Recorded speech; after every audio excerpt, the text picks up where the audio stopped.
Laurent Tréduyer, bonjour. S'il vous plaît, on commence maintenant. Vous êtes donc directeur du système d'information de l'AP. On parle donc de transformation numérique. En quoi est-ce que ces nouveaux outils de transformation numérique pourraient concrètement aider au travail quotidien, notamment des cadres de l'AP? Attendez, il va marcher. Il va marcher. Attendez, on va changer dans un premier temps de micro. Petit problème technique, on vous règle ça tout de suite. Ouais. Voilà, allez-y, on vous écoute. Comme l'a rappelé tout à l'heure directeur général et Thomas Cazenave, sur le numérique, on a deux types de publics. On a d'abord fait toute une transformation autour de notre relation avec nos patients. Donc on a développé, on a mis en œuvre là récemment le portail patient, dans lequel on retrouve des services pour nos patients. On reviendra après sur les patients. D'abord, je voudrais avoir des cadres de santé. Cette partie patient, donc ça c'est notre premier public. Notre deuxième public, effectivement, ça a été pour les professionnels dans le cadre de déploiement d'outils nouveaux.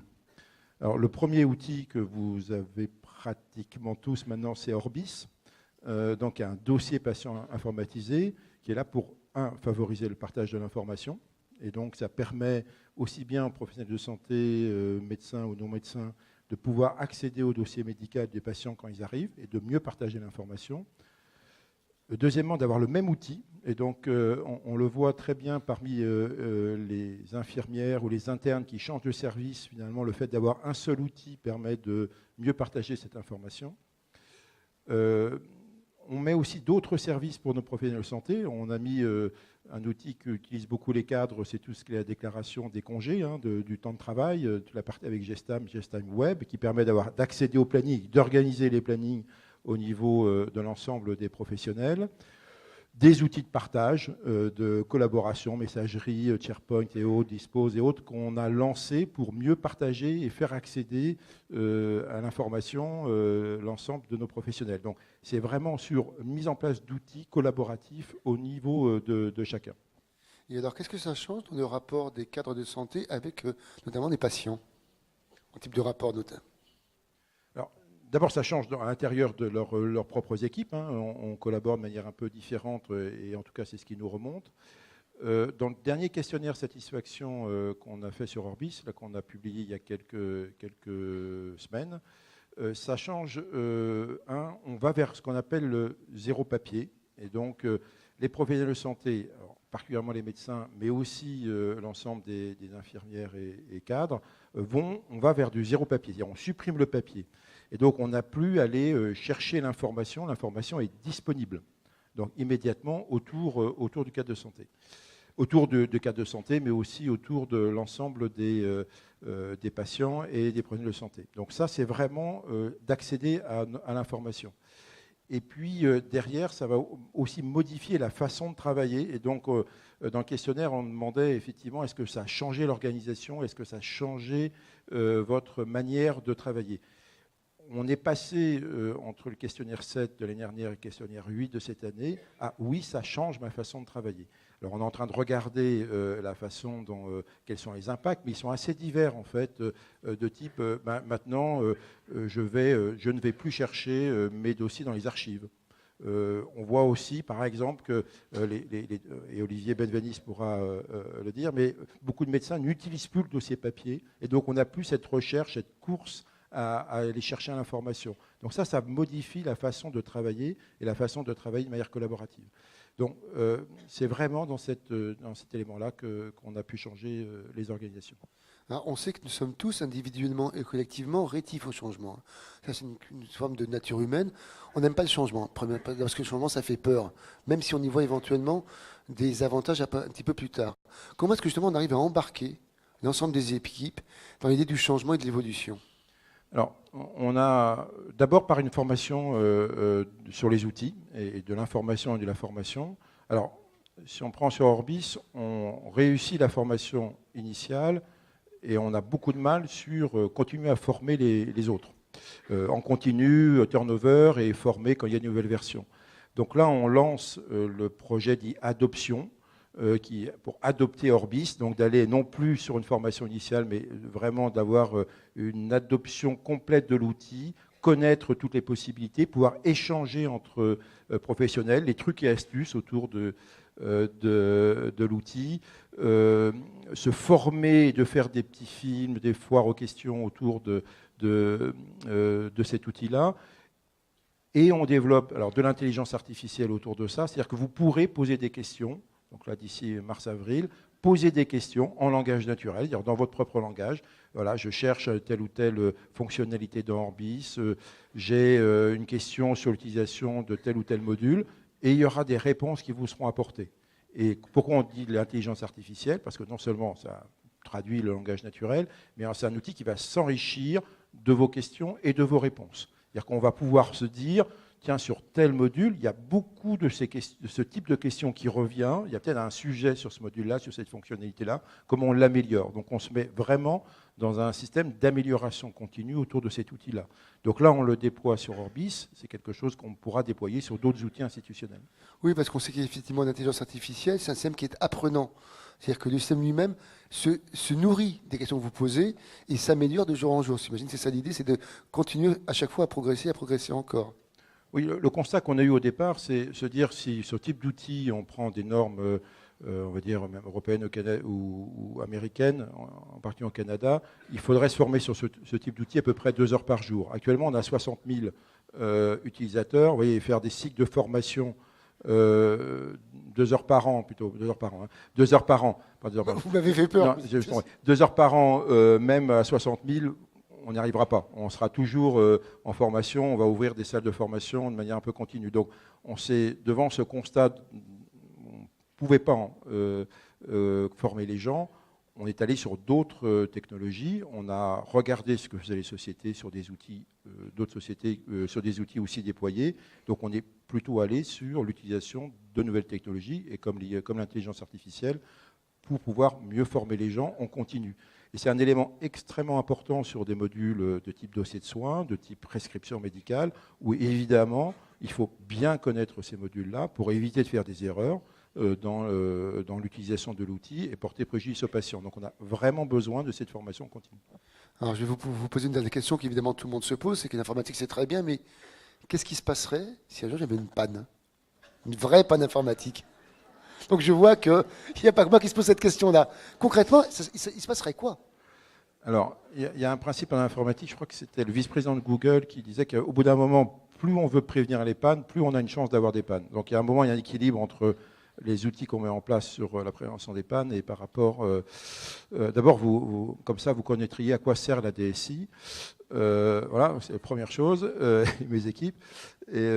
Alors, on a des plans de secours. Donc, toutes vos DSI, et on les teste d'un point de vue technique. Hein. Par exemple, on a 2 salles informatiques qui sont équivalentes. Donc, s'il y a une salle qui s'arrête, on redémarre dans un délai de 2 heures l'ensemble de la production sur l'autre salle informatique. Donc, on fait alors, vous l'avez eu au mois de juin, on fait des exercices de bascule entre nos 2 salles. Donc, ça, c'est des réponses techniques.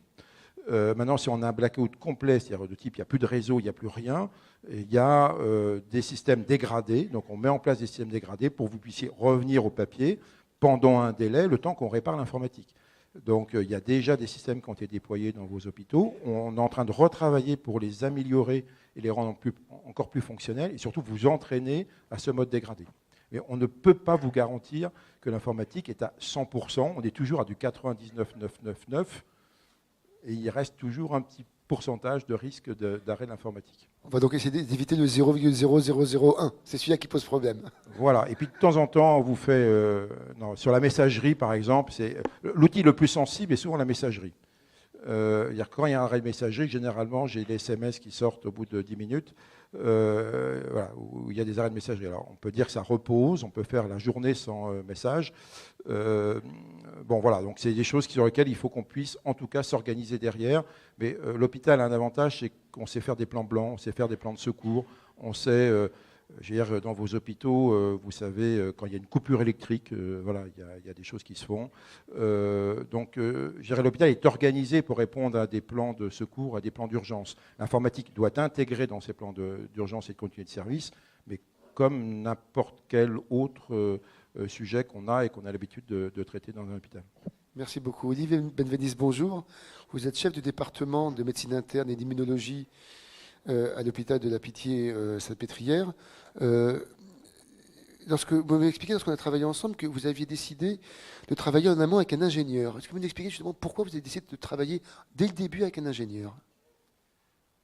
On a un gros département avec des flux de patients importants, 88 lits, un hôpital de jour, beaucoup d'entrants, beaucoup de sortants, et un secrétariat médical qui, depuis l'avènement d'Orbis d'une part, et puis d'autre part de la reconnaissance vocale, avait moins de travail de frappe. Donc on est passé de 3 semaines minimum de retard pour le rendu des comptes rendus des patients qui sortaient du service à des comptes rendus qui sont donnés directement en temps réel, quasi, aux patients à la sortie. Ça, c'est le premier constat. Le deuxième constat, c'est qu'on avait des internes qui commençaient à râler très fort sur le fait qu'ils n'étaient pas secrétaires et qu'ils n'avaient pas à s'occuper de la prise de rendez-vous des patients et de toute cette partie importante dans le soin. Et le troisième constat, c'est que nos secrétaires hospitalières en salle avaient à gérer les flux d'entrants énormes que l'on a et des flux de sortants aussi importants. Donc l'idée a germé que l'on pouvait demander au secrétaire médical de se transformer un petit peu en secrétaire de parcours de soins, avec l'idée qu'elle puisse monter en salle auprès des patients pour s'occuper de la sortie.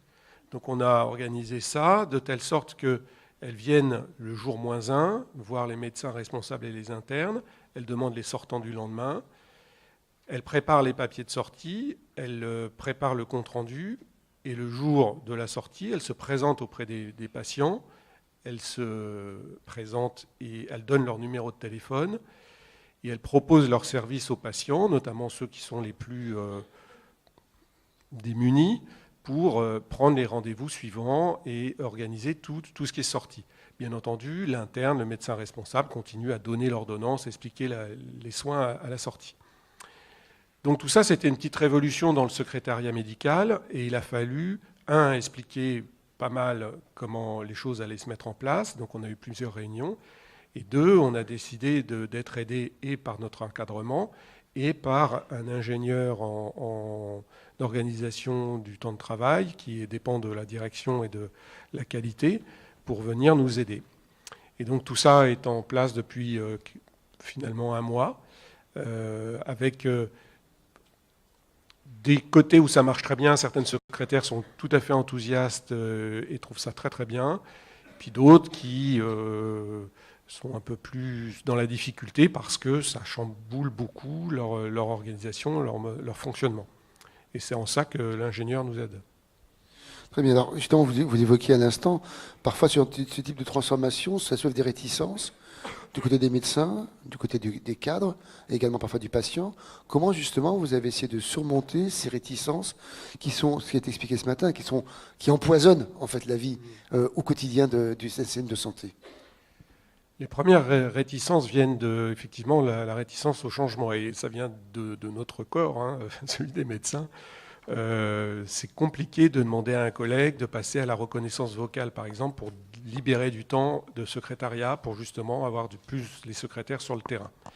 D'un autre côté, ce qu'il voit bien, c'est que, ce faisant, il y a moins de récrimination de la part des internes. Et en cela, on voit bien que c'est gagnant-gagnant.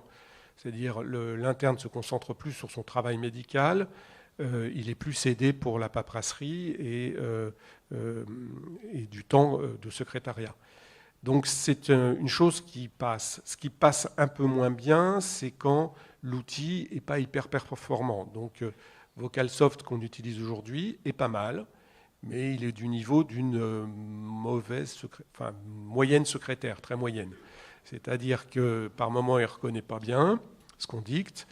D'autres, l'orthographe, c'est assez moyen. Et en bref, dans une consultation, si on a des patients complexes, des premières fois, des longs histoires de la maladie à reprendre, on perd pas mal de temps à corriger, parce qu'il faut que ce soit fait immédiatement, sinon le système n'apprend pas. On passe du temps à corriger. En revanche, quand c'est des comptes rendus assez stéréotypés, assez simples de maladies chroniques, on peut même faire appel à des parties déjà préenregistrées. Là, c'est vraiment très utile, ça va très vite et ça rend un réel service. Donc il faut que les médecins déjà s'approprient l'outil. Ensuite, il y a eu l'adaptation à Orbis, dont on a parlé. C'est toujours un tout petit peu compliqué au début, mais finalement, ça nous rend tellement service. Notamment, on a perdu tout le temps qu'on passait à récupérer les comptes rendus des autres services. C'est fini ça. Donc on a tout de suite les antécédents du moment que le patient a été soigné à l'AP.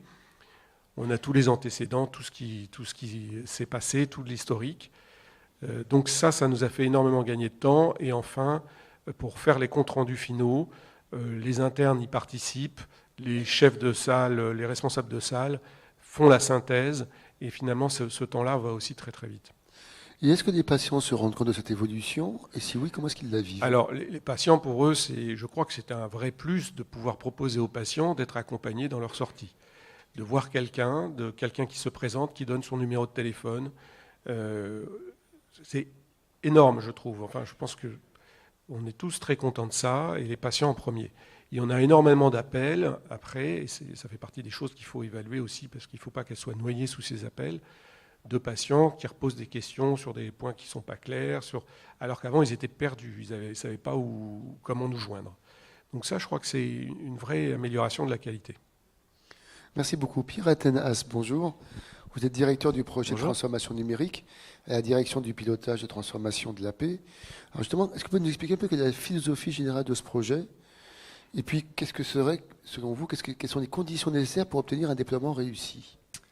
Alors effectivement, donc j'anime un programme qui s'appelle les nouveaux services numériques aux patients et aux professionnels, qui en fait qui a été cristallisé, on va dire, il y a un an et demi, à une époque où il y avait énormément de projets SI, ça fusait dans tous les sens, et peut-être qu'il y avait besoin de recréer une vision, de se rassembler autour d'une vision commune.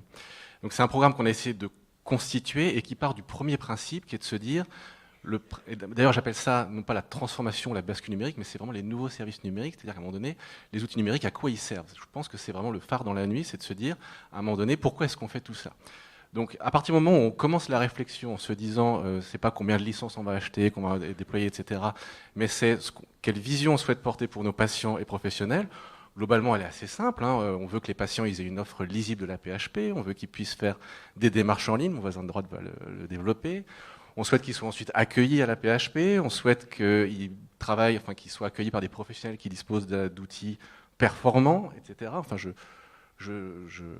m'inscris en fait dans les propos qui ont été tenus et qui vont être tenus sur ma droite.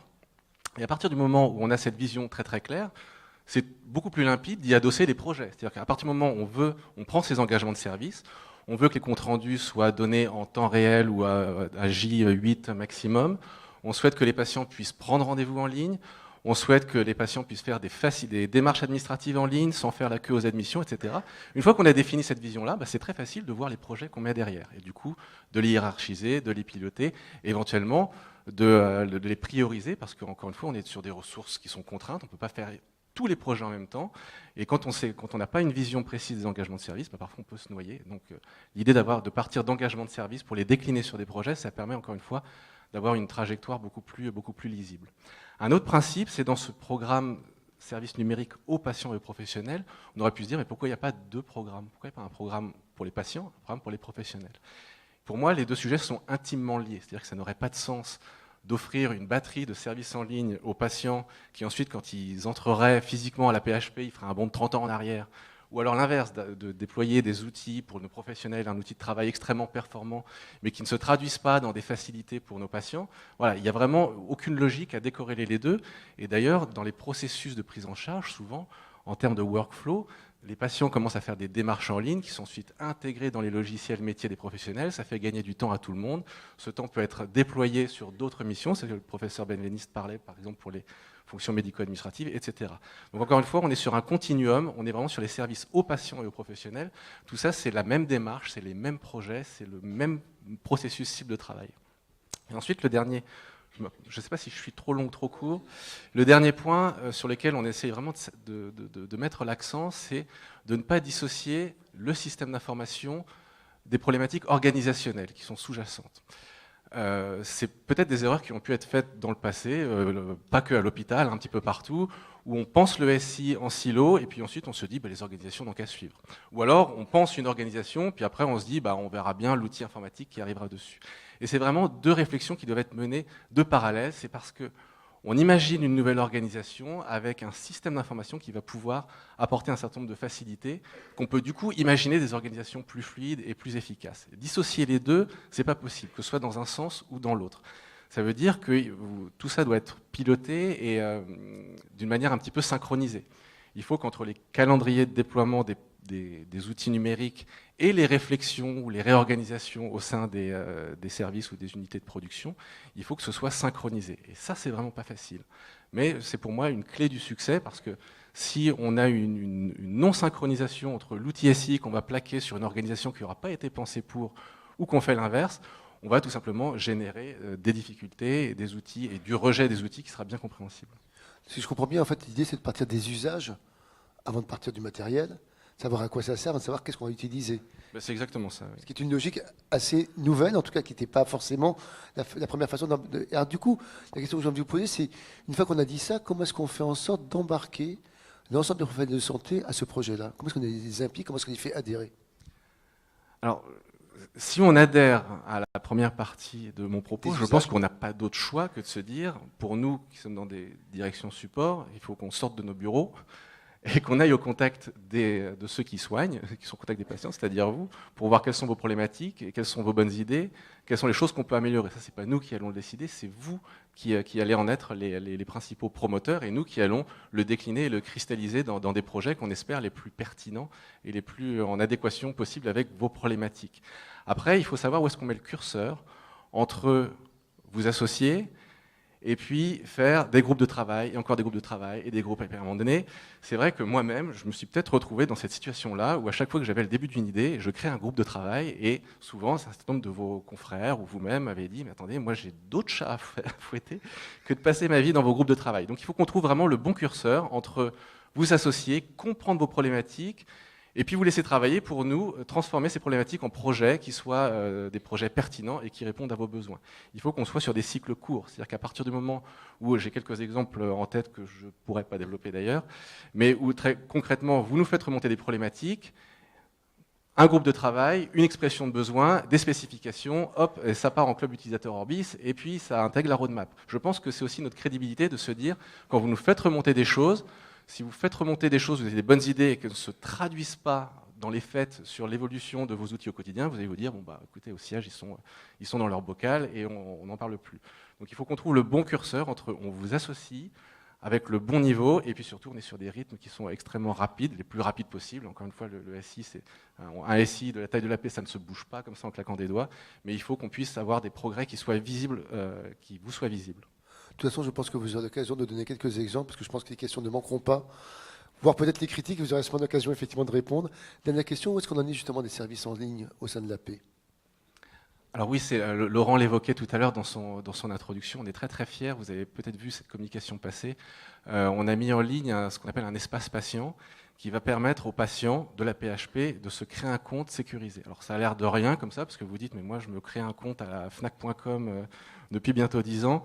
On est sur le niveau au-dessus, c'est-à-dire que le patient qui va se créer un compte à la PHP, on va réconcilier son identité avec ce qui est dans nos bases de données. Donc la personne qui est derrière son écran, ce que je veux vous dire, c'est qu'on va pouvoir faire des passerelles très sécurisées avec Orbis, avec SAP, avec le futur GAM, etc.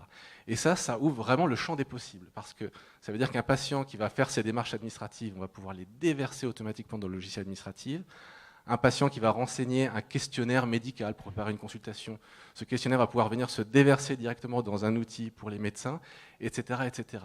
Donc on a constitué ce socle, c'était beaucoup de boulot, c'était un peu un travail invisible, un peu un tunnel, parce que c'est vrai que ce socle, c'est pas très sexy. Maintenant, ça fonctionne. Les patients peuvent se créer un compte. On est déjà à près de 2000 comptes qui ont été créés. On a lancé le portail il y a 3 semaines. Et on va étoffer, ça va être notre plateforme pour étoffer l'ensemble des services en ligne. On peut déjà faire une préadmission. On peut prendre rendez-vous. On peut payer ses soins. On a accès à ces comptes rendus médicaux. C'est nouveau. Un compte rendu qui a été validé et envoyé au format papier au patient, il va se retrouver dans l'espace patient. Évidemment, moi, ce que je souhaite, c'est qu'on zappe cette partie à terme, envoi papier, pour qu'un patient reçoive son compte rendu quasiment le soir même. Bon, c'est un débat qu'on doit avoir avec les médecins. Et puis petit à petit, on va pouvoir développer des questionnaires médicaux, les préférences en termes de restauration, contacter les secrétariats par messagerie sécurisée. On va pouvoir déployer beaucoup de choses à partir de ce socle technique. Si je comprends bien, c'est une espèce de super DMP d'une certaine façon, parce qu'on pourrait penser que ça fait un peu doublon avec le DMP aujourd'hui. Alors non, le DMP, c'est un carnet de santé numérique. Alors vous ne pourrez pas, dans le DMP, payer vos soins. Vous ne pourrez pas dire à la PHP, moi je préfère le poisson et pas la viande pour mes plateaux repas. Vous ne pourrez pas renseigner un questionnaire qui va arriver directement dans une interface du médecin pour lequel vous allez avoir une consultation le lendemain. Encore une fois, le DMP est un carnet de santé numérique qui sera alimenté par le patient, par les offreurs de soins. La PHP, d'ailleurs, enfin, je parle sous ton contrôle, Laurent, mais via Henri Mondor, commence à expérimenter de peupler le DMP avec un certain nombre de comptes rendus. Mais encore une fois, on est dans une logique de carnet de santé, alors que nous, on est dans une logique de flux et de téléservice, de services en ligne. Merci beaucoup, on a bien compris justement la différence. Merci beaucoup. Stanislas Neufchâteau, bonjour. Vous êtes directeur général de Doctolib. Donc Doctolib vient de lancer un partenariat avec l'AP il y a quelques semaines. Est-ce que vous pouvez nous expliquer en quoi consiste ce partenariat et faire un premier bilan, même si c'est un bilan évidemment très très provisoire? Alors tout d'abord, bonjour. Donc ceux qui sont dans la salle et qui ont travaillé avec nous depuis un an et demi savent que ça ne date pas d'il y a quelques semaines, puisqu'on a tous mis beaucoup de tueurs pour permettre aux patients de prendre un rendez-vous sur Internet. On a mis en place ce partenariat depuis un peu moins de 2 ans. Moi j'ai lancé cette boîte en 2014. On avait d'abord à Paul Brousse et au Kremlin fait des tests en 2015 qui sont avérés satisfaisants.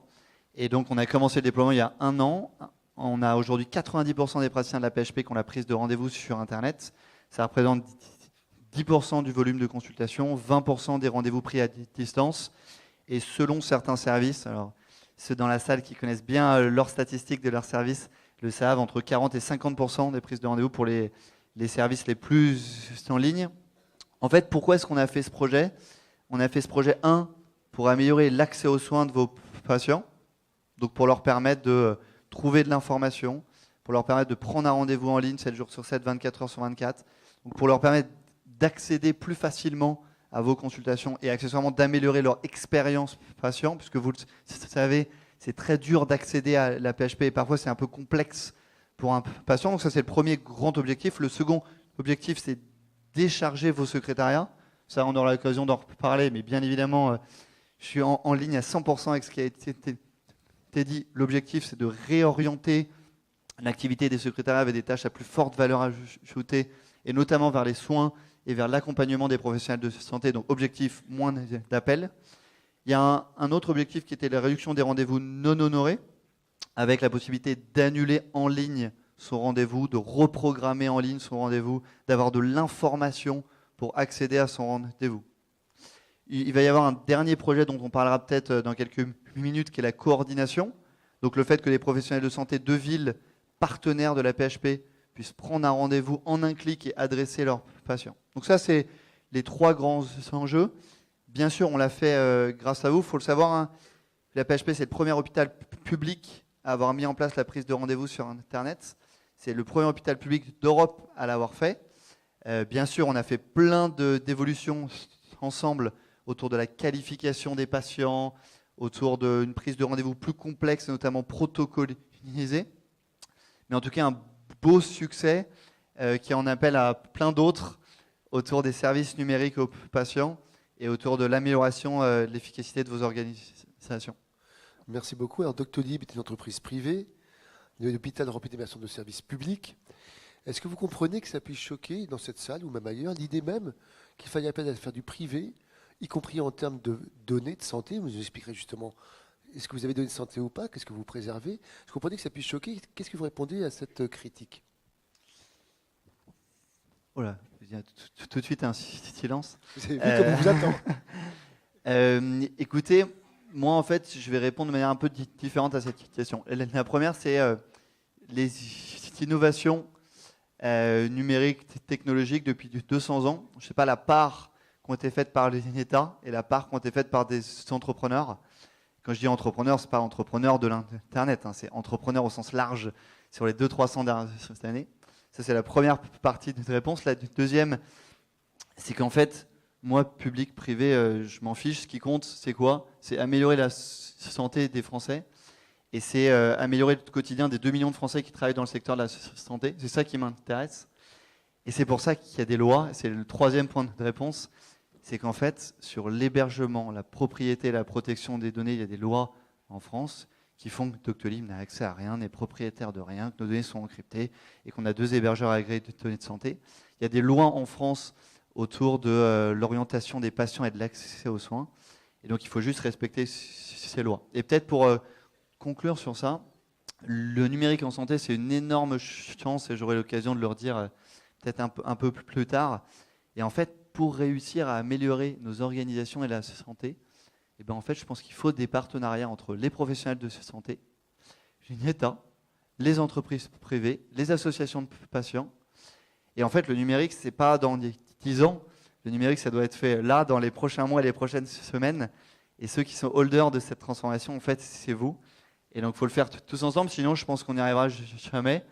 Et que les challenges qu'on a devant nous, ils seront trop grands. Et ceux qui réussiront à les relever, ce sera probablement des très grandes entreprises américaines qui n'auront probablement pas les mêmes valeurs humanistes et éthiques qu'on a nous.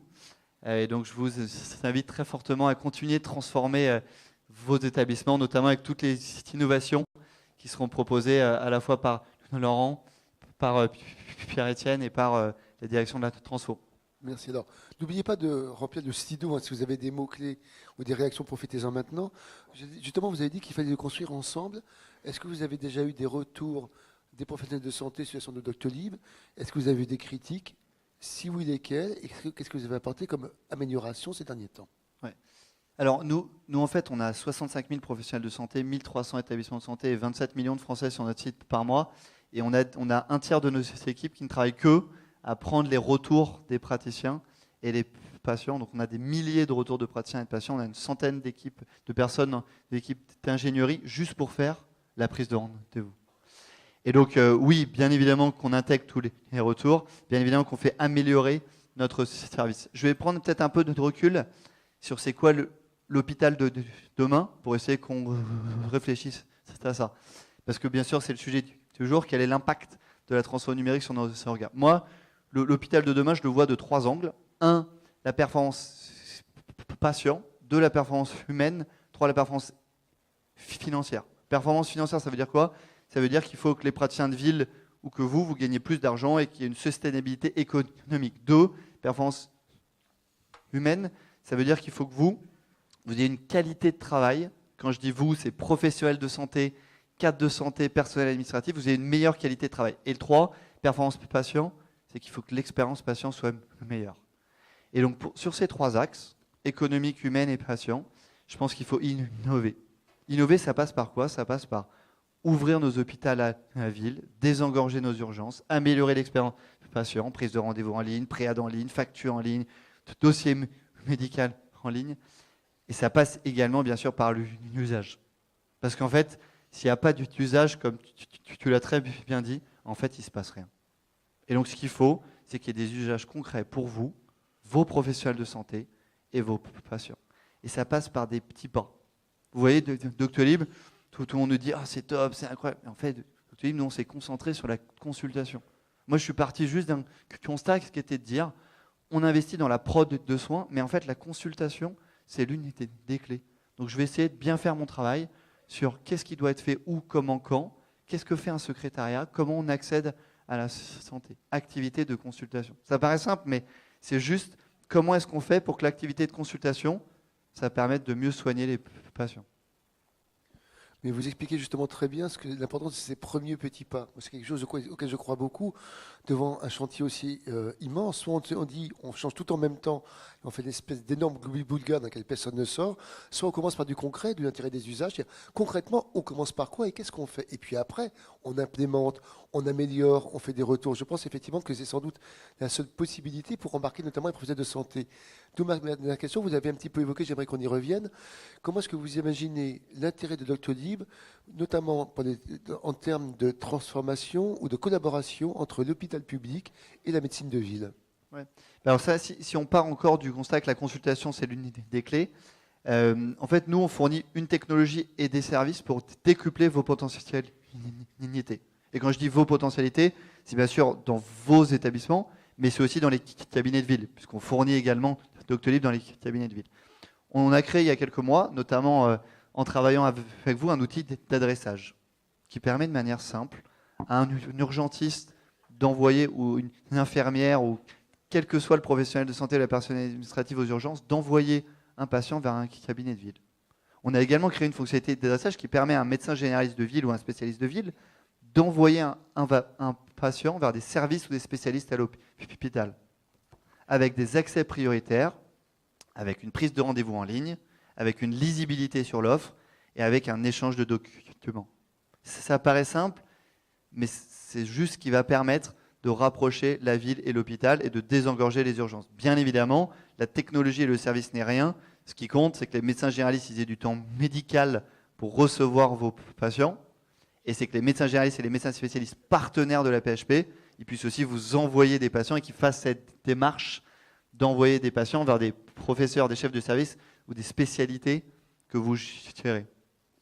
Merci beaucoup. Je vous ai dit tout à l'heure, ce matin, qu'il y avait une volonté délibérée de la direction de l'AP de vous laisser une large place pour que vous puissiez vous exprimer. Là, on a une demi-heure à passer ensemble sur toutes ces questions-là. Moi, je vous invite à poser le maximum de questions, de courtes de préférence pour qu'on puisse en avoir beaucoup. Profitez-en, vous avez 4 personnes. Vous avez, j'imagine, beaucoup de questions, peut-être des critiques, peut-être des suggestions. Profitez-en, madame. Non, c'est monsieur, pardon, qui lève la main.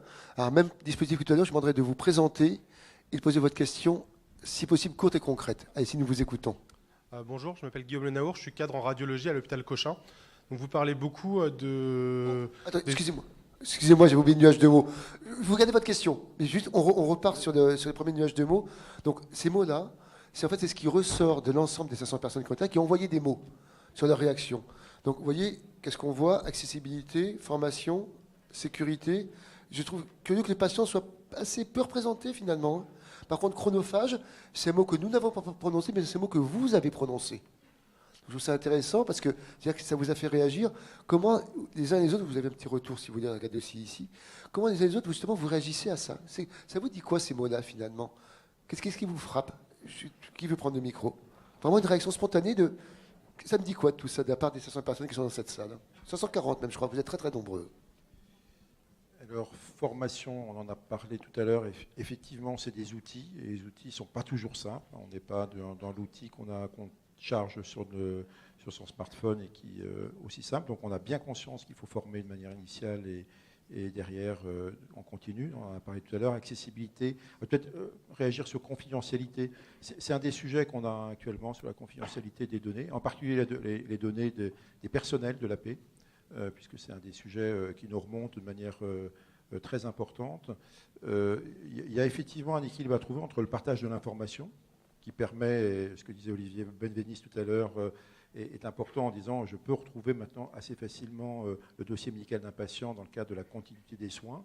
Si un patient est soigné à l'intérieur de la Pitié ou où il vient de Cochin, il passe à la Pitié, on retrouve facilement son dossier. Et la nécessaire confidentialité. C'est insuffisant, on est assez conscient de ça, puisqu'on a pas mal d'éléments qui nous remontent sur cette confidentialité. On y travaille, donc il y a un groupe de travail qui est en cours. On fait encore un groupe de travail, enfin, il y a un groupe de travail qui est en cours. On est en train de monter les mesures de confidentialité avec des contraintes qui vont devenir plus importantes sur cette nécessaire confidentialité. Et puis on traite des cas particuliers. On a, comme tous les établissements publics, on a ce qu'on appelle une DPO, c'est-à-dire une délégation à la protection des données, et qui règle les cas individuels, et on en règle un certain nombre. Et à travers ces cas individuels, on va changer les règles sur la confidentialité, et en particulier sur les dossiers des personnels de l'AP qui sont soignés à l'intérieur de l'AP, et qui nous pose effectivement un sujet de confidentialité. Mais vous voyez bien que c'est quelque chose de compliqué, parce que vous êtes bien soigné à l'intérieur de l'AP, donc il y a bien les noms qui sont là, et à qui on donne accès, et comment on limite cet accès-là. Donc on a bien ce sujet-là, on l'a bien en tête. Alors c'est beaucoup monté à travers Orbis et le déploiement d'Orbis. Le sujet était déjà présent à travers les GILDA, à travers la radiologie, Carestream, à travers la biologie. On va refaire les règles à ce niveau-là, et on va resserrer le sujet, et en tout cas derrière. Après, c'est un équilibre entre resserrer le sujet et puis faire en sorte que la circulation de l'information reste fluide. C'est cette équilibre-là qu'on n'a manifestement pas complètement trouvé. On voit bien effectivement qu'on est dans une sorte de curseur, ce que vous évoquiez tout à l'heure.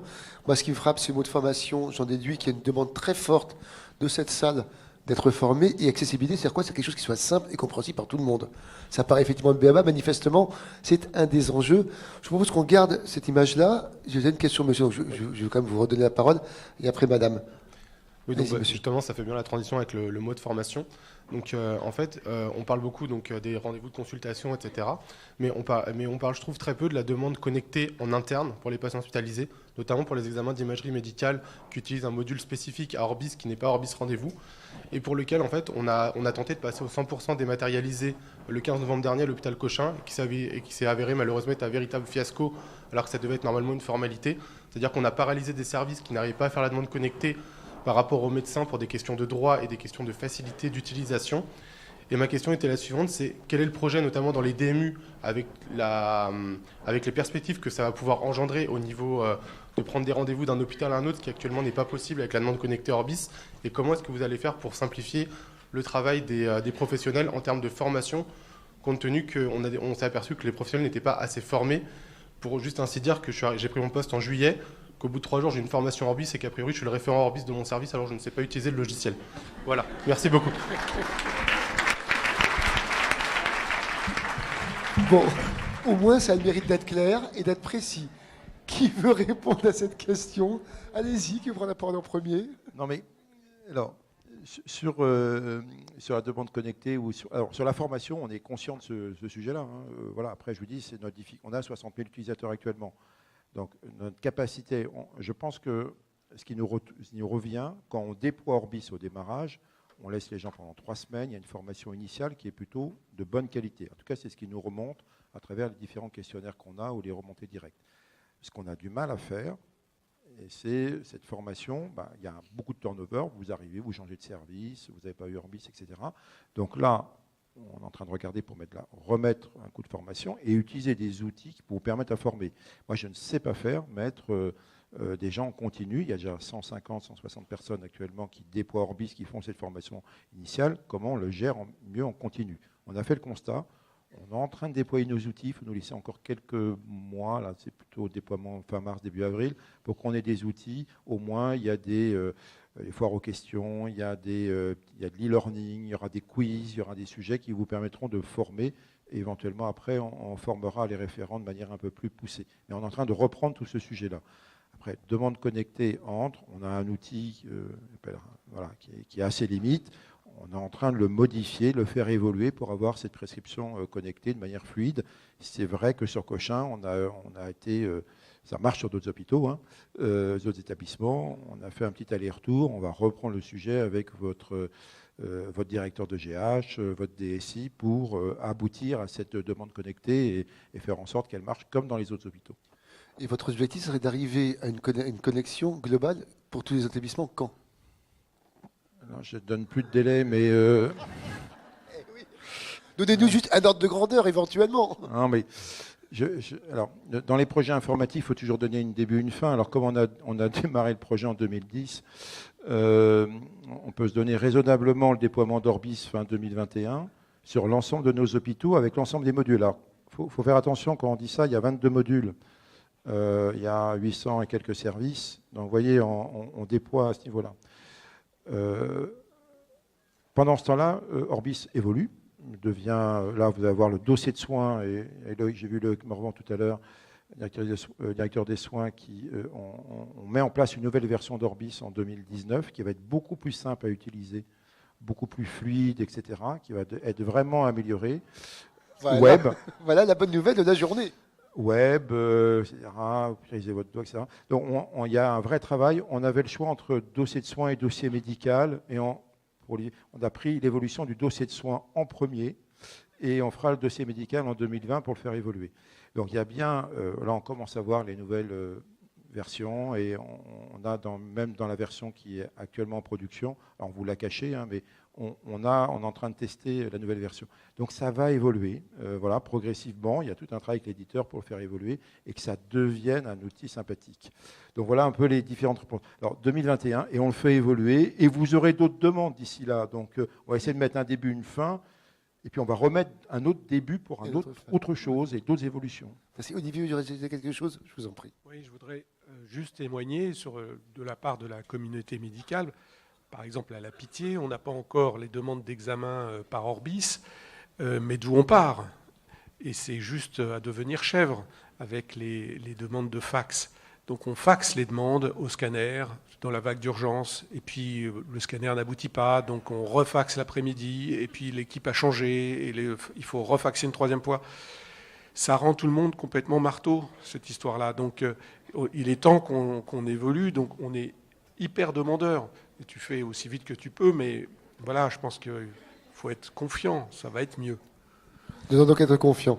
Madame, allez-y. Je vous demande de vous lever pour que les gens vous voient, s'il vous plaît. Merci. Bonjour, Emmanuel Caudron, je suis cadre paramédical responsable unité de soins en HAD. Je me félicite et je me réjouis de cette digitalisation qui arrive, mais cependant une question m'anime. Quid de l'illettrisme numérique, tant pour les usagers que certains de nos agents qui sont vraiment largués dans cette révolution? Merci pour vos réponses. Merci. Qui veut répondre?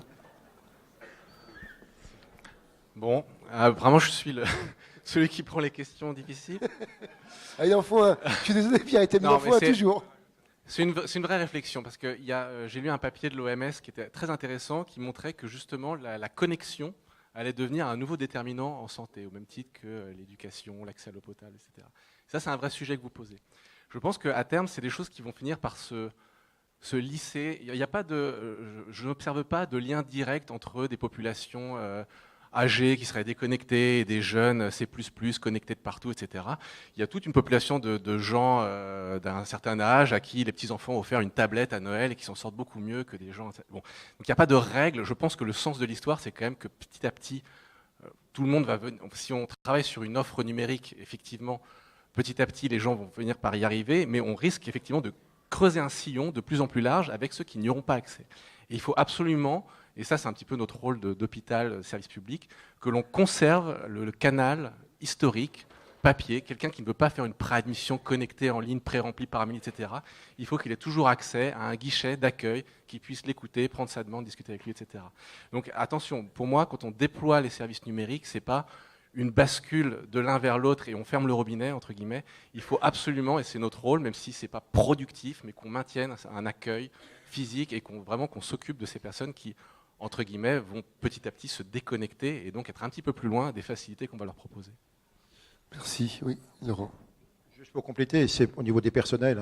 C'est la formation. Voilà, faut qu'on arrive à former. Et on retravaille là avec le CFDC, donc notre centre de formation, pour former les gens. Et évidemment, c'est compliqué. Il y a des gens qui ont une barrière là-dessus. Formation, c'est la seule réponse que je peux vous donner. Il faut qu'on forme les gens. Et il est vrai qu'on aura de moins en moins de process papier. Il est vrai qu'il va falloir le faire. On l'a bien vu sur la partie tout ce qui est repas. On dématérialise la commande de repas. C'est-à-dire que les personnes qui prenaient avec des cases et sur des papiers, maintenant, elles vont avoir des petites tablettes dématérialisées. Il faut qu'on forme ces gens-là. C'est la seule réponse. Merci. Une autre question de la salle. Allez-y, madame, oui. Ah, excusez-moi, monsieur d'abord, puis madame après. Okay. Bonjour, Gilles Desserpris, directeur d'institut. Voilà, sur le kakémono en face de moi, il est indiqué 7500 étudiants infirmiers, aides-soignants, masseurs-kinésithérapeutes. Et j'aurais voulu savoir la position de notre institution sur le développement du numérique dans la formation initiale et continue de ces professionnels.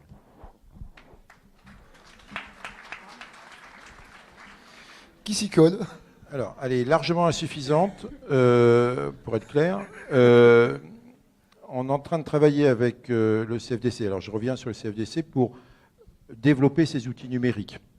Alors, ça peut être, par exemple, de la simulation virtuelle. Ça peut être exact. Alors, il y a des IFSI qui l'ont fait. On a déjà des très belles expérimentations qui se font actuellement dans un certain nombre d'IFSI d'utilisation d'outils numériques dans l'apprentissage.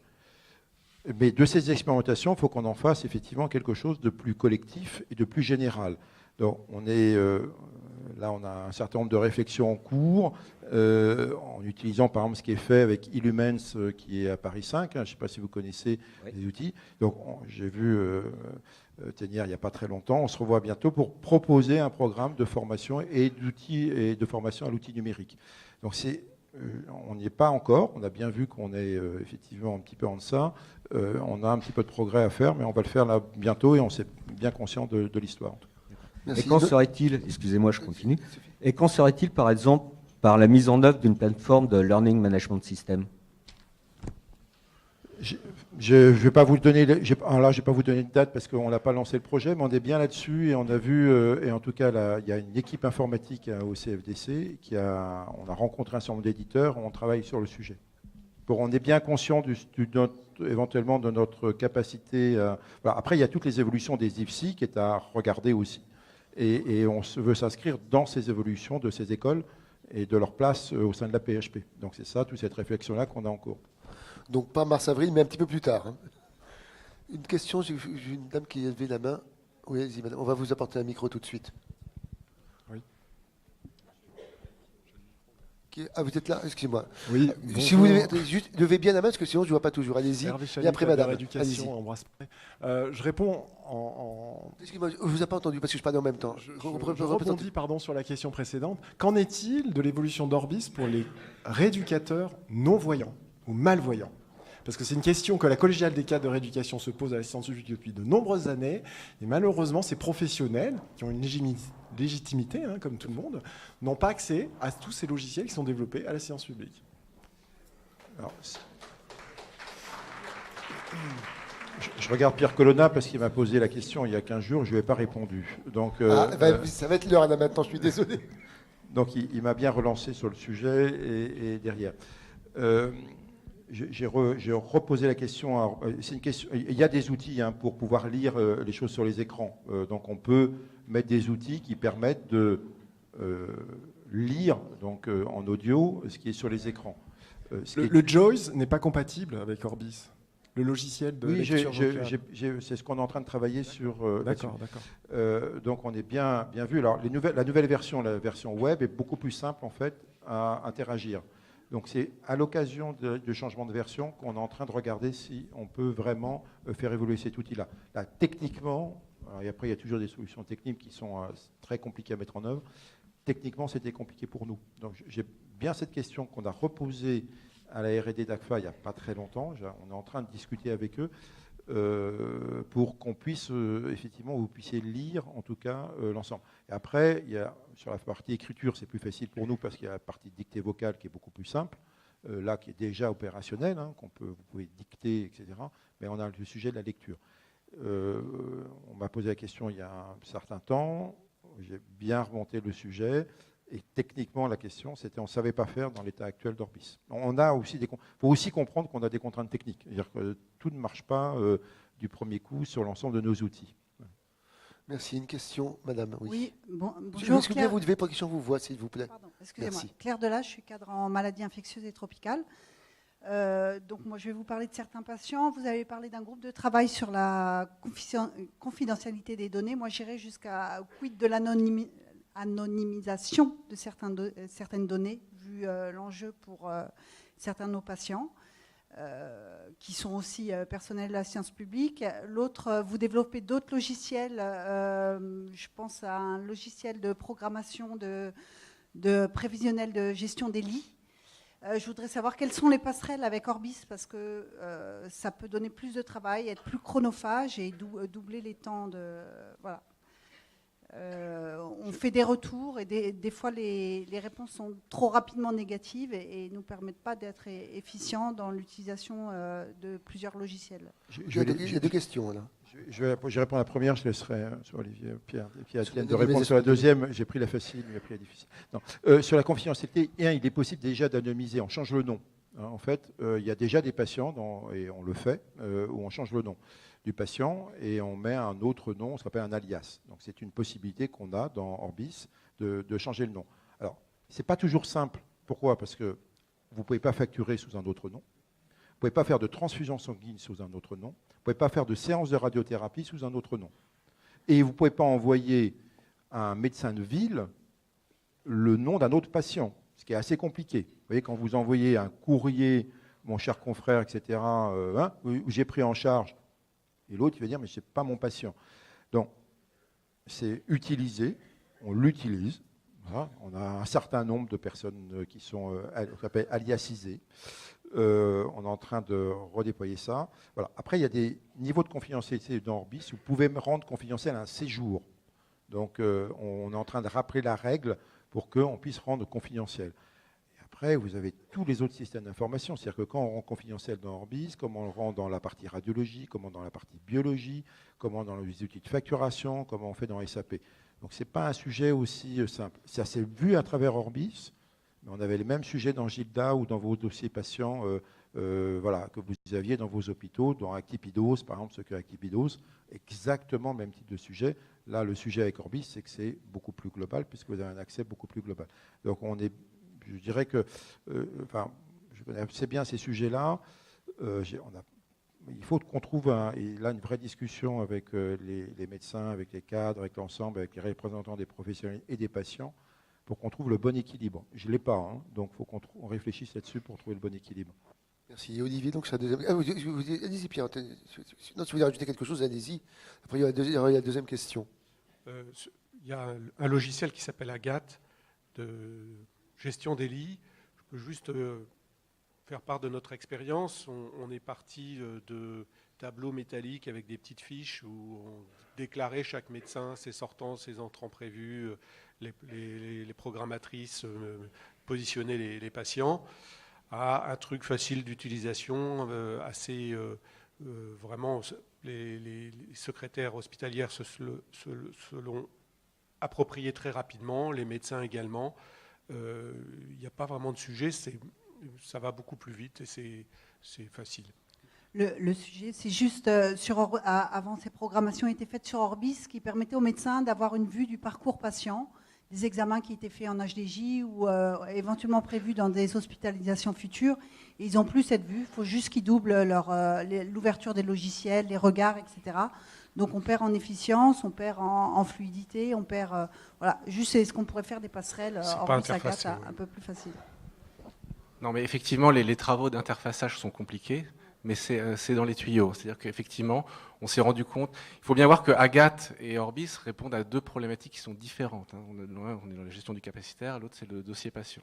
Pour autant, il y a effectivement des passerelles et on a eu sur certaines thématiques, je pense par exemple à la maternité, à un moment donné, on s'est dit on allait faire un Agathe maternité, et puis on s'est rendu compte avec les 4 sages-femmes que Agathe faisait de la programmation de court terme, alors que les maternités, on est plus dans qu'est-ce qui va se passer dans 9 mois, en gros. Donc Agathe est en pleine évolution, et il y a effectivement, on a rencontré certains cadres qui trichaient un petit peu, qui détournaient le fonctionnement d'Orbis pour faire de la planification, etc. On est vraiment en train d'essayer de planifier, d'apaiser les choses en créant justement ces interfaces qui permettraient dans Agathe d'aller interroger éventuellement Orbis pour avoir les informations qui permettent de mieux gérer le parcours. Mais voilà, dès qu'on parle d'interface, ça prend du temps. Ouais, et la question est, est-ce qu'on pourra préserver sur Orbis la vue des planifications d'Agathe, quoi, pour pas... Alors là, c'est une question fonctionnelle, je ne vais pas m'engager dans une réponse Autrement, ça double filmée. le travail des secrétaires. Je vous propose que vous posiez la question, vous savez, sur php.fr, dont a parlé François ce matin. J'espère que vous aurez une réponse à ce moment-là. Alors, Agathe fait effectivement du prévisionnel. Orbis est un outil de gestion de rendez-vous sur lequel on met les rendez-vous qu'on a. Ne travaillez pas sur la partie prévisionnelle, sur des choses un peu compliquées derrière. On va travailler sur les interfaces. Donc, ce que vous dites, ça fait partie des évolutions qu'on est en train de regarder entre Agathe et Orbis. Mais c'est deux outils qui sont en travaux là-dessus. Agathe, c'est quelque chose qu'on développe nous-mêmes. Donc, on a plus par les équipes de développement de l'AP. Donc, on a plus de facilité à agir dessus et à créer des interfaces avec Orbis. Donc, ça va être plus simple. Après, et c'est là où on a besoin des équipes de Pierre-Étienne pour bien comprendre ce que vous voulez et la complémentarité entre les deux outils. C'est ça qu'on a besoin avant de se lancer dans un développement ou des demandes d'interface avec Orbis. Mais on a la mécanique informatique, il faut qu'on comprenne bien ce que vous voulez. Merci. Une autre question ? Oui. Là. Trop tard. Qui a dit oui? Monsieur là-bas. J'en profite. Excusez-moi. Attendez, on ne sait pas qui parle. Excusez-moi. Excusez-moi, il y a une question là. Je suis désolé. Merci. Merci. Bonjour, Didier Land, je suis cadre supérieur de santé à PHP.5 maintenant. Moi, ce qui m'intéresse, parce que je suis confronté actuellement dans mes fonctions à aller voir nombre de cadres, de médecins, etc., pour les assister dans le développement, le déploiement de logiciels. Et on s'aperçoit de certaines vétustés de matériel, de manque de matériel, de qualité de réseau, je dirais, qui ne devrait plus exister à l'heure actuelle. Donc, qu'est-ce qui est prévu pour améliorer la qualité du réseau, pour harmoniser un petit peu les logiciels, parce que on voit des ordinateurs où les mises à jour ne sont pas les mêmes d'un ordinateur à l'autre. Voilà, donc qu'est-ce qui est prévu pour essayer d'harmoniser tout ça et d'améliorer, je dirais, la vie au quotidien avec le matériel informatique, avec l'informatique, avec l'avenir du numérique. Merci bien.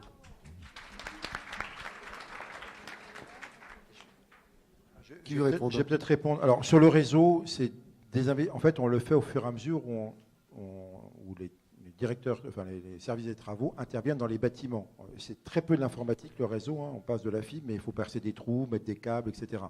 Donc, il y a un plan qui est géré groupe hospitalier par groupe hospitalier de rénovation, effectivement, et des bâtiments et de la partie réseau. Je suis assez conscient qu'on ne peut pas faire d'informatique si on a ce qu'on appelle des prises de catégorie 3 qui ont été déployées il y a 30 ans. Voilà. Globalement, c'est à peu près ça. Donc, on travaille avec vos DSI de groupe hospitalier, on travaille avec vos directeurs de travaux pour améliorer bâtiment par bâtiment cette implémentation. Ce n'est pas complètement une réponse, mais nous, on connaît à peu près le nombre de prises qui sont faibles. Ça, quand même, on est sur une pente qui diminue franchement. Donc, on profite de toute opération de travaux pour recabler et remettre des prises. Après, sur le matériel, c'est une discussion que j'ai de manière assez importante avec vos DSI. Nous, on leur dit, en tout cas, on s'est donné les moyens pour que vous ayez du matériel de qualité. Ça veut dire que derrière, après, c'est des temps de déploiement, mais vous devez avoir du matériel de qualité. Donc, il faut que vous ayez des ordinateurs de qualité qui ne s'allument pas en 3 minutes, etc. On achète pour à peu près 6 à 7 millions d'euros par an de postes de travail. Donc, c'est un effort conséquent qu'on fait depuis 3 ans. Et on a des taux de renouvellement qui ne sont pas encore aussi importants qu'on le souhaiterait, mais qui progressent. Et on souhaite vraiment qu'on n'ait pas cette difficulté-là ou ce sujet-là d'ordinateurs qui s'ouvrent en 4-5 minutes. Après, sur l'harmonisation de nos logiciels, on en a 969 au dernier comptage, application à la PHP. C'est tout le travail de conduite du changement qu'on essaye de mener, de faire converger les outils vers une seule solution pour toute l'AP. Donc c'est Orbis, c'est Carestream pour la radiologie, c'est Glimpse, etc. Pour faire converger nos outils, qu'on ait le moins possible et qu'on ait le plus de sujets convergents, ce qui est plus facile à gérer. Mais en tout cas, l'investissement, il est là. La volonté de changer, que vous ayez du bon matériel, elle est là. C'est très dépendant des groupes hospitaliers. Il y a des groupes hospitaliers, ça se passe très bien. Il y a encore des groupes hospitaliers. Il faut qu'on continue à investir dans les postes de travail et dans notre réseau. C'est très, très variable. C'est ça que j'essaie de dire. Donc là, j'essaie vraiment, avec toutes les équipes, de vous faire converger. Merci bien. Une dernière question de madame. Oui. Olivia, vous devez, s'il vous plaît. Oui. Donc Brigitte Régnier, cadre paramédicale du pôle biologie, pathologie, produits de santé aux hôpitaux universitaires Paris-Seine-Saint-Denis. Donc on voit bien que là, ces derniers temps, vous avez beaucoup concentré effectivement les forces sur le déploiement d'Orbis et c'est normal. Néanmoins, nous avons eu le commencement du déploiement de Glimpse externé au niveau des laboratoires.